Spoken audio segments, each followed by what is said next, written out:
would play it. On July 23rd, 2010, the world changed forever, and all it took was for one guy to post one idea on the internet, an idea that has since spread like wildfire and been described as the most dangerous thought experiment of all time. Just like most wildfires, the Inferno has devoured its way through multiple corners of the internet, infecting hundreds of thousands to even millions of people. It lives somewhere on the horizon of philosophical thought experiment and urban legend, named after one of the most famous monsters in European folklore. Legend says that if you ever lay your eyes on this beast, your life is already over. The idea works the same way. Once you hear it, you are a part of it, and there's no going back. The people who really grasp the nature of this idea have reacted in complete horror, with one of the greatest artificial intelligence researchers of all time begging anyone who hears this idea to keep their idiot mouths shut. But unfortunately for him, this idiot mouth is not going to be kept shut today. To provide some context, most artificial intelligence researchers say that we're about 20 years away from the technological singularity, which, and I quote,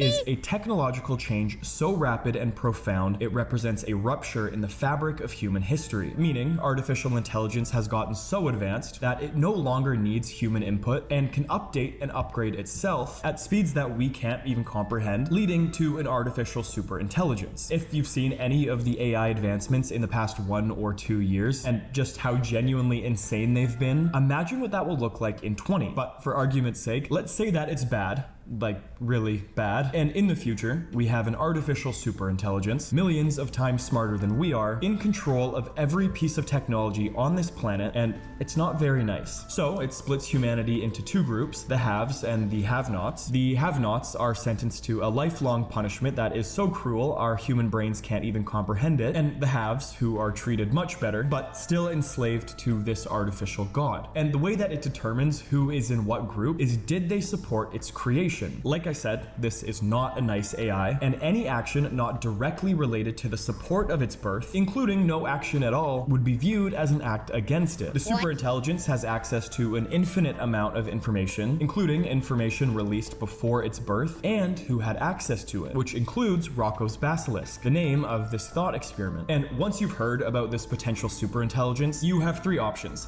Either help build it, ensuring that humanity is one day enslaved, actively protest against it, trying your best to ensure that a general superintelligence never sees the light of day, or you can do nothing. And if it ever comes to be, it'll one day know that you saw this video and chose not to help it, guaranteeing yourself a lifetime of punishment. So, what is it gonna be? While you think that over, I want you to take a look at this galaxy right here. Well, I have some bad news for you, because even if we left Earth today, traveling at the speed of light, we would never be able to reach it. The same goes for this galaxy right here, and this one too, and 94% of all of the galaxies in our universe. They are forever out of our reach and moving away from us faster than the speed of light thanks to the expansion of space. In 100 billion years from now, every single galaxy in our universe will be too far away for us to ever reach them, and in 2 trillion years from now, the universe will have expanded so much that galaxies won't even be able to see each other. That means, in the far future, even if another technologically advanced species were to evolve, they will never know that other galaxies exist, and their universe will be a lot smaller. Now, if these massive scales of space and time That's scary. What the fuck? haven't quite given you that pit in your stomach feeling yet, then I would like to push it a little bit farther. One day, the universe is going to end, and everything that ever was and everything that will ever be will just cease to exist, and then there will just be nothing. 3 of the potential ways.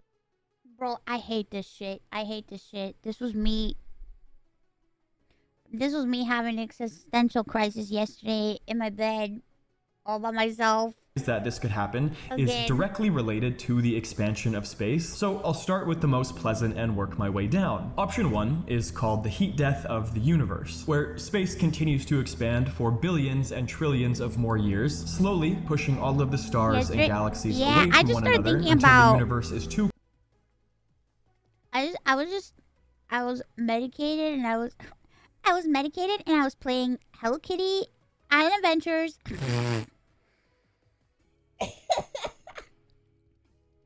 So I had an existential crisis playing Hello Kitty Island Adventures. And I just finished, the day before, like, I just recently watched Interview with the Vampire, the movie, because the show is on, and I really want to watch the show, but I wanted to refresh myself and watch the movie. And I was just, like, thinking about I was like, damn, one day I'm just gonna die. And what's gonna happen to me? And how's that gonna feel? And all this stuff. And then I started thinking about a bunch of shit. And then I was like, oh my god, but what if this and what if that and what if this and what, and I was just like, oh my god. And too dark to sustain anything at all, and all of the stars begin to die out one by one. Option 2 is called the Big Crunch. By now we know that the universe has been expanding for the past 13.8 billion years, ever since the Big Bang. But the question I'm gonna be dead. I'm not even gonna know. So why would I even care? becomes, will it stay expanding forever? Could it eventually lose the momentum that it gained during the Big Bang and heat death of the Hello Kitty universe? Not even Cinnamoroll can fly fast enough to avoid it. Down, then can it stop completely? Because what we know about gravity tells us that if the universe did stop expanding, the gravity of everything inside of it would become too strong and start pulling the edges backwards. This would trigger a reverse Big Bang and almost immediately compress everything in the entire universe to one infinitely small dense point, crushing everything and anything in the process. Option 3 is called the Big Rip and assumes that instead of slowing down, the expansion of the universe is accelerating exponentially. But if it continues to accelerate exponentially, it's going to reach a speed where matter can no longer hold itself together anymore, and the universe rips itself apart from the inside out. The next two universe-ending scenarios. What is, like, if the universe sucks itself back in, like, what is, like, what is space? What is space anyway? It's like nothing. What is it? Are arguably a lot worse because in theory they could happen at any moment. We are no longer talking about millions or billions of years from now. These end of everything scenarios could be on their way to us right now, and we would never see them coming. To understand false vacuum decay, you first need to understand the Higgs field, which is basically just an energy field that our universe is built on, allowing things to have mass. We believe that the Higgs field is currently in its lowest energy state, which gives us the vacuum of the universe. But if we're wrong and something were to push the Higgs field into an even lower energy state, everything that we know about mass would change completely. And this change in the energy state of the universe would start out like a tiny bubble of decay, and because this bubble of dead universe was moving towards us faster than the speed of light, we would never see it coming. Neutron stars are the second densest thing in the entire universe, only behind black holes. Oh god! But I would argue that they are the much scarier of the two. We already know for sure that when two neutron stars collide together, they release a massive explosion of electromagnetic radiation in the form of gamma ray bursts. These are called kilonova explosions, and they are so large that the cosmic rays they produce will vaporize any and all atmospheres within 36 light years of the explosion. That is a blast zone of about 324 trillion kilometers, or about 200 trillion miles, and would vaporize anywhere between 12 to 100 star systems. But these kilonova explosions aren't even the worst part, and it's what might be at the core of these neutron stars that would be the real universe destroyer. It's inside of their cores that we might find the most dangerous substance in the entire universe: strange matter. The thing about strange matter is that if it exists, it would be perfectly dense, perfectly stable, and indestructible, more stable than any other matter in the universe. You know the story of King Midas, the man who anything he touched would turn to gold? Well, strange matter is kind of like that, and when neutron stars collide, they might release these tiny particles known as strangelets. These strangelets could fly through the universe for millions of years, but when they touch something, instead of turning it to gold, they would convert it to strange matter, wreaking havoc on the normal matter that makes up said object. If a strangelet were to connect with Earth, remember, they could be as small as an atom, they would convert the entire planet into strange matter, destroying all life in the process. If one were to hit our sun, which is a much bigger target, it would turn our sun into a strange star, and Earth would freeze to death very quickly. Some theories suggest that these strangelets could be flying around the universe at pretty insane numbers, with more strangelets in the Milky Way than there are stars. But because they're so small and distance between objects in our galaxy is so large, one just hasn't connected yet. While we wait for the Earth to be turned into a pile of strange mush, let's move on to the densest thing in the known universe: black holes. Now, I do want to put a quick disclaimer here. If you suffer from melanoheliophobia, which is the debilitating fear of black holes, this portion of the video is probably not for you. There are likely millions of black holes in the Milky Way alone. Some of them are massive, like Sagittarius A, which is at the center of the galaxy and about 4.3 million times larger Oh my god, my heart is racing. than our I'm so sun. scared. Some of them are mobile, and scientists have found a runaway black hole moving at 3.5 million miles per hour, or about 5.6 million kilometers per hour. But whether they're stationary or on the move, the vast majority of them are invisible and don't come into view until they start eating some nearby space stuff or stars. It's probably unlikely, but never impossible. An invisible black hole could be making its way on over to us right now, and we wouldn't see it until we were being sucked inside of it. I think another one of the reasons that people are so scared of black holes, other than the fact that they completely distort space and time themselves, is that we don't really know what happens inside of them. There's this common thought that if you were to fall into a black hole, you would be spaghettified, which is only partially true, because black holes have such a strong gravitational pull that they actually start to bend time itself. This is called time dilation, and as you're falling towards the black hole, time will start slowing down for you. So while seconds could be passing for you, hours or even centuries could be passing for everyone else outside of the reach of the black hole. Then, as you fall closer towards the event horizon, you're going to start seeing infinite copies of yourself everywhere, because gravity isn't just distorting time, it's also distorting light and space. So you will see yourself from the back, the front, side, and every angle all around you. Once you pass through the event horizon, that is when everything starts to change, and it's at this point that no matter what you do, you are never getting out of it. But I do have some relatively good news for you. The bigger the black hole, the safer you would be in theory. The tiniest of black holes would probably turn you into spaghetti pretty quickly, as it pulls you through a hole that could be smaller than an atom. But if you were falling into the largest black hole in our universe, Ton 618, which is 60 billion times bigger than our sun, you would have a lot of room and basically an infinite amount of time to get to the singularity. If you had the right supplies and your ship were to allow it, theoretically you could live inside of this black hole for quite a bit of time. And I do mean your time, because time outside of the black hole is going to be moving thousands to millions of times faster than it is for you. And you could sit there and watch the entire universe evolve in a time lapse right in front of your eyes. Which brings me to my personal favorite topic on this list. What the f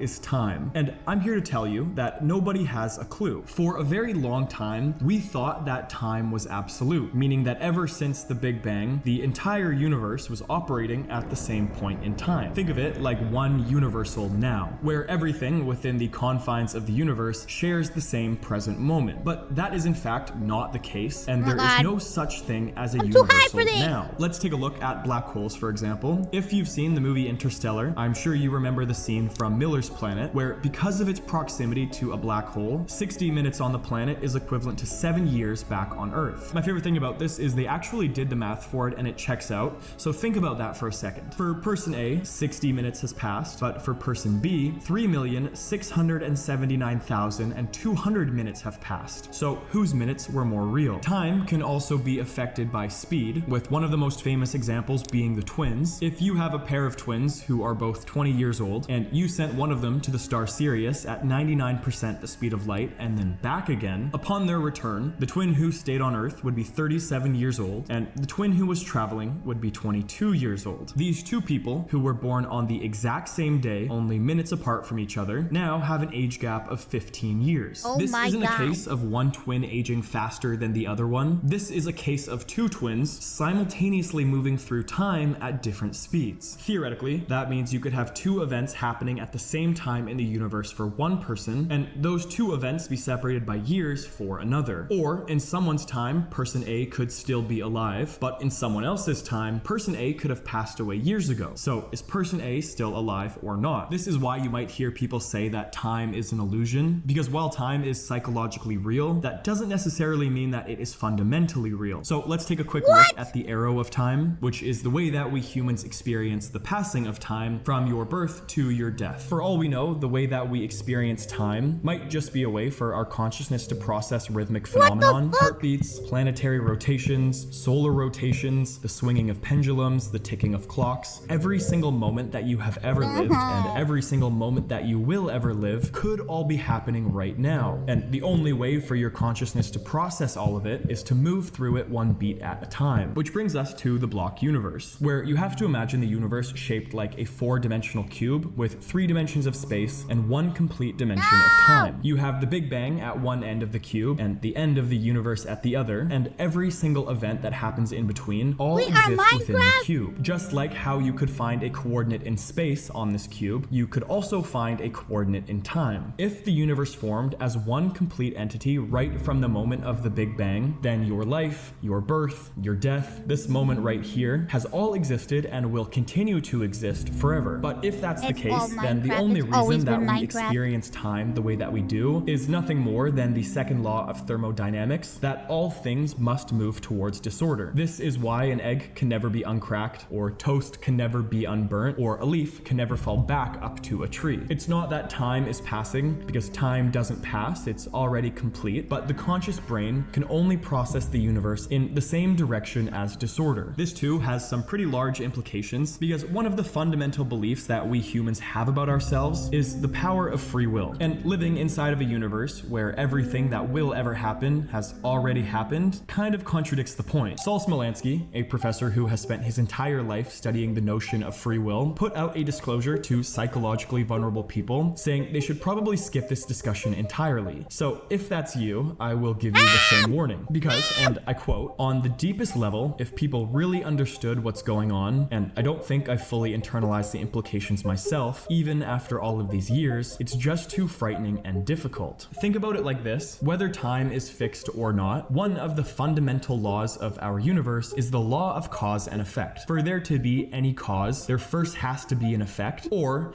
every action has a corresponding consequence. Anything that has ever happened in the universe was caused by something that happened before it, and that thing must have been caused by something else before it. Take this coffee, for example. For me to even be able to drink this right now, first I had to brew it. I was only able to brew it because I had the coffee beans and a machine. For me to have those beans, I had to have gotten them from the store. For them to be in the store, someone had to have packaged them. Before that, someone had to grow them. Before that, someone had to plant them. Long before that, someone had to discover coffee in the first place in Ethiopia in the year 800 AD. Long before that, Homo sapiens had to evolve in the first place on a planet that had been born 4 billion years prior. The chain of events that led to me having this cup of coffee goes all the way back to the very start of time. And actually, every single thing that happens today is part of a long, unbroken chain of events that lead back to the very first thing that ever happened, the Big Bang. And since that moment when the very first thing happened, there has been a corresponding event that happened after it. Some of these were universal events, some of them were cosmic, there were physiological events, as well as neurological and psychological ones. To put this another way, you're feeling a bit hungry, so you walk into your kitchen and see a fruit bowl with a banana and an apple. You now have 3 options. You choose to eat one of them, you choose to eat 2 of them, or you choose to eat none of them. This is the concept of free will. And I know it might not feel like it when making a decision as small as this, but every single thing that has ever happened in the universe has led up to you making this decision. Why were you hungry in the first place? The physiological reasons that evolved for life to need food. Your genes, your upbringing, your current environment, all of the things that led up to you addressing your need for hunger with fruit instead of candy, for example. Then you have the neurons that fired in your brain the moment you made your decision, which, by the way, could be recorded in your subconscious 300 milliseconds before you even became aware of what you were going to choose. But then most people will say, well, I am my brain, which is debatable itself, but let's say for the case of this argument, you are. You are the neurons that fired in your brain that made that decision. But that decision was made by a brain that has evolved in a million different ways because of a million different things in its life outside of its control. In another unbroken chain that leads all the way back to the day you were born, that only happened because your parents had met, with another chain leading back to the day they were both born, and backwards